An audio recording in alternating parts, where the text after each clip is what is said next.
2.40 कोटींपैकी केवळ 80 लाख लाडक्या बहिणींचे ई-केवायसी पूर्ण. 18 नोव्हेंबरपर्यंतची मुदत. पुढे काय? राज्य सरकारच्या महत्त्वाकांक्षी मुख्यमंत्री माझी लाडकी बहीण योजनेतील पात्र लाभार्थ्यांनी येत्या 18 नोव्हेंबरपूर्वी ई-केवायसीची प्रक्रिया पूर्ण करण्याची मुदत देण्यात आलेली आहे. महिलांनी या कालावधीत आपले ई-केवायसी पूर्ण करण्याचे आवाहन महिला आणि बालविकास मंत्री आदिती तटकरे यांनी केले आहे. मुख्यमंत्री माझी लाडकी बहीण योजनेमध्ये पारदर्शकता येण्यासाठी आणि लाभार्थी महिलांना नियमितपणे आर्थिक लाभ मिळावा यासाठी ई-केवायसी सुविधा उपलब्ध करून देण्यात आली आहे.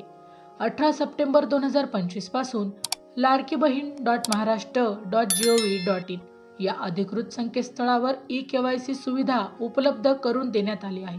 यासाठी 2 महिन्यांचा कालावधी देण्यात आला असून आतापर्यंत बहुतांश लाडक्या बहिणींनी ई-केवायसी प्रक्रिया पूर्ण केली आहे.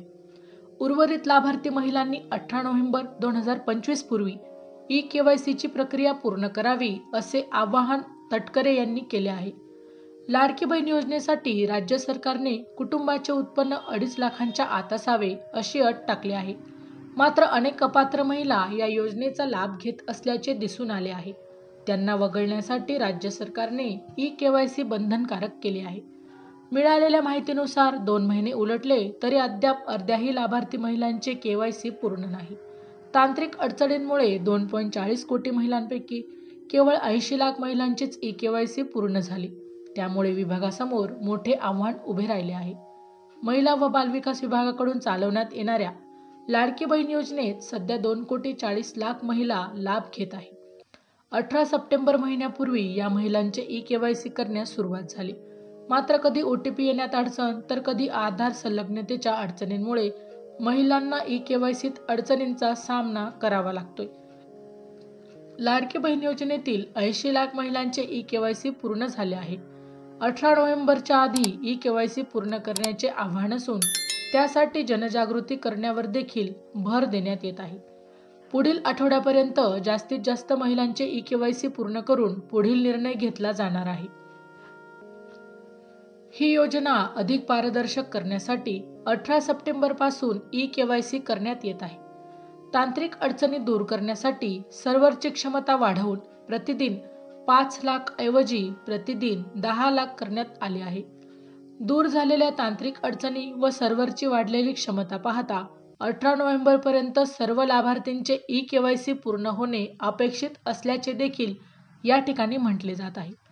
मात्र काही प्रमाणात लाभार्थींची केवायसी राहिल्यास तात्कालिक परिस्थिती पाहून निर्णय घेण्यात येईल अशी माहिती महिला व बालविकास मंत्री आदिती तटकरे यांनी दिली. विधवा तसेच घटस्फोटित महिलांना ई-केवायसी करण्यात मोठी अडचण येत आहे. पती तसेच वडीलही हयात नसल्याने त्यांना केवायसी करण्यात येत नसल्याने तक्रार विभागाकडे येत आहेत. लाडक्या बहिणींच्या लाभार्थींपैकी 26 लाख लाभार्थ्यांचे पैसे थांबवण्यात आले होते. या लाभार्थ्यांची ओळख निश्चित झाल्यानंतर 20 लाख लाभार्थ्यांचे पैसे सुरू करण्यात आले. मात्र अद्यापही 6 लाख लाभार्थ्यांची ओळख पटलेली नाही. विविध विभागात 7,000 सरकारी कर्मचारी असलेल्या महिलांनी लाडकी बहीणचा लाभ घेतल्याचे आढळले आहे. या महिला कर्मचाऱ्यांची यादी महिला व बालविकास विभागाकडून संबंधित विभागांकडे पाठवण्यात आली आहे. त्यांच्यावर कारवाई करण्यात येणार असून पैसेही वसूल करण्यात येणार आहेत. 12,000 पुरुष लाभार्थी यात सापडले असून त्यांच्यावरही कारवाई करण्यात येणार असल्याचे म्हटले जात आहे. मुख्यमंत्री माझी लाडकी बहीण योजनेसाठी राज्य सरकारकडून एका वर्षात 43,000 कोटी रुपयांचा खर्च करण्यात आला. लाडकी बहीण योजनेत सरकारने छाननी प्रक्रिया सुरू केली आहे. सरकारकडून काही नियमात या योजनेचा बदल करण्यात आले असल्याने लाभार्थी महिलांच्या संख्येत आता घट झाली आहे. मुख्यमंत्री लाडकी बहीण या योजनेअंतर्गत अपात्र असणाऱ्या लाभार्थ्यांनी आतापर्यंत सरकारकडून 164.52 कोटी रुपयांचा लाभ उकळल्याचे समोर आले आहे.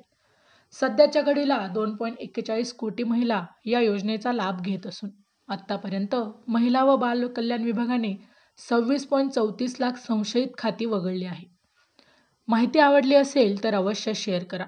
अशाच प्रकारचे नवनवीन सरकारी योजनांविषयी अपडेट मिळवण्यासाठी आमच्या लाईफ एव्हिएशन या यूट्यूब चॅनलला अवश्य सबस्क्राईब करा. धन्यवाद.